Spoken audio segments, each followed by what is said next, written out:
Thank you very much, Ambassador, and also thank you very much for your kind words, and thank you for mentioning the time, because I was really shocked now, because on the watch here at the clock it says 10:47, but it's apparently not right. So thank you also for giving me the floor now. Ambassador, Undersecretary Generals, Excellencies, ladies and gentlemen. Let me start by just mentioning that a lot has been written and said about the deficits about the United Nations in recent days and weeks. The logjam of Security Council, the inability of UN structures to reform and adapt to the 21st century, also the scandals involving UN peacekeepers in the context of sexual violence. All of these instances regularly create intense criticism vis-à-vis the United Nations and the United Nations system, and we have to admit much of the criticism is justified.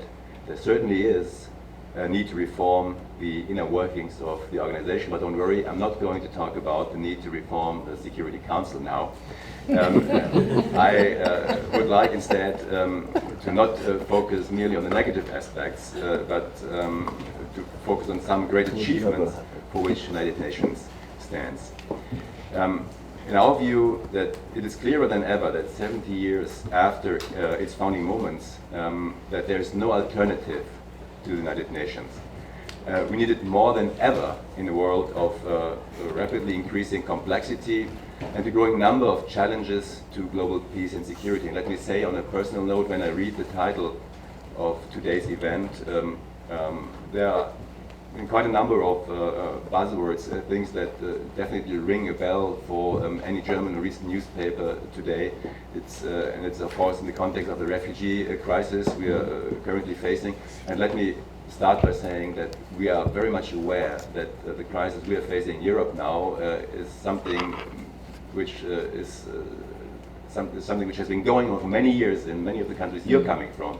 And they were still shouldering only a small part of the burden. When you look at the Syrian crisis alone, when people mention a figure of about 4 million refugees from Syria, I think it's about 10% of those who have come to Europe up to now. So we are aware of the proportions. Still, it's a challenge.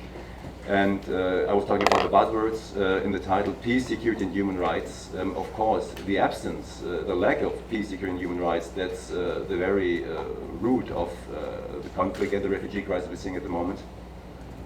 Trust and understanding, that's something we will have to focus on now with the people, the human beings coming to us, because they're coming from all different cultural backgrounds. It's going to be an enormous challenge. Let me mention Germany has some experience with that, because after the Second World War, something between 10 and 12 million people came to what was then the smaller Germany from other parts. But of course, there wasn't the problem of different languages, different cultural backgrounds. There was still 10 to 12 million people which we integrated, so you can do it, and we are willing to face that issue. And then finally, working together, that's of course something which we have to do in the European Union. That's very important.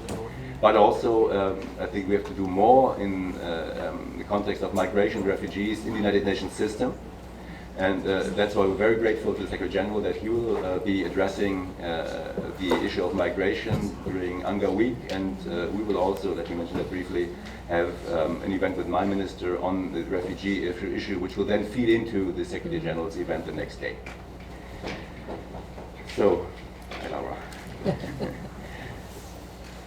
The United Nations is the only truly global organization rallying all the countries in the world in one assembly. That's why we think we have to deal with the migration issue. But from universal membership also emanates the United Nations unparalleled legitimacy to address questions of peace and security, human rights, development, international law. And given the plethora of crises and conflicts we are currently facing, we need a central actor who can facilitate dialogue and function as a guardian of international law. The challenge of the 21st century, the challenges of the 21st century have one thing in common: they transcend national borders, as do refugees. To cope with them, we need a strong global institution. We need the United Nations. Let me just mention a few figures. Without the work of the United Nations, an additional 90 million people would suffer from hunger. More than 60 million refugees would be without any support, and 2 million children would die every year without immunization. And not a single peacekeeper would mediate conflict in South Sudan, Congo, or Mali. The United Nations often steps in where other international actors may have already given up or are not willing to step in. That's a very dignified task. And the United Nations is always there to stand up, find a political and diplomatic solution to difficult problems. These are, in our view, outstanding achievements. They are performed by the UN system on a day-to-day basis. The search for solutions among 193 member states in the General Assembly and the 15 members of the Security Council can be, we all know that, a very drawn-out process, but persistent diplomacy remains essential to providing answers to urgent questions concerning the future of humanity. The successful negotiation of a new Sustainable Development Agenda, Christina, you mentioned that, which we've adopted by world leaders this week in New York, clearly demonstrates what the United Nations is capable of 70 years after its foundation. We're here today to discuss the connection between security and human rights. It is increasingly recognized that peace, security, and development can only be sustained where the rights of individuals are respected and protected. Blatant and systematic human rights violations are not only a result of crisis and conflict, oftentimes they are one of their root causes, of course. If the human rights dimension of the conflict is not recognized in time and dealt with effectively, the social and political fault lines can deepen and the situation might even escalate into open conflict. And of course, the situation in Syria in the past 4.5 years is a telling case in point. The UN has recognized that we need to treat security and human rights in conjunction, and we think we have to applaud the Secretary General and the Deputy Secretary General for their Rights of Front initiative. They want to bring about nothing less than a cultural change. The protection of human rights must be regarded, in our view, as a core task of the entire UN system. The UN has all the institutions and instruments in place to maintain international peace and security and to promote human rights. The question is, how can we utilize them more effectively, not just to manage conflicts and crises, but ideally to prevent them? The Human Rights Council, after almost 10 years of successful work, carries a crucial early warning function for human rights, as well as for accountability and justice.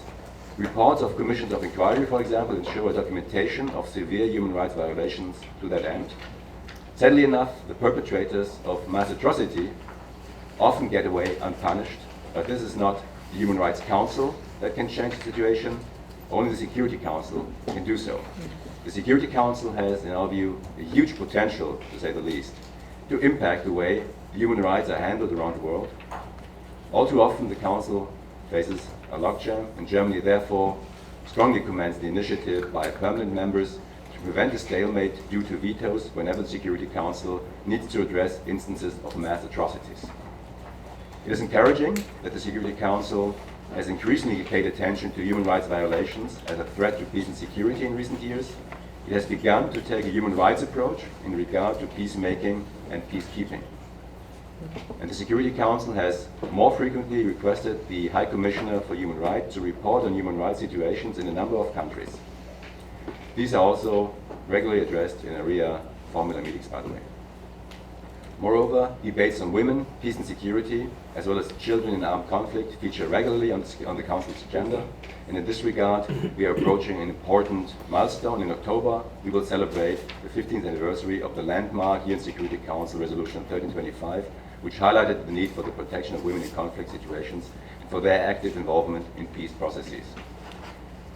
So let me sum up. It seems that the Security Council's potential for making human rights impact has not yet been fully realized. Germany is committed to strengthening human rights protection in the UN. We want to examine more closely which synergies could be fostered to further strengthen the UN human rights system. And let me just mention that we will hold a high-level side event next Tuesday together with Jordan on the links between the pillars of human rights and peace and security. Ladies and gentlemen, the UN was not established, as Dag Hammarskjöld once said, it was not established to bring us to heaven, but to save us from hell. The statement has not lost any of its validity. We must not overburden the United Nations with expectations.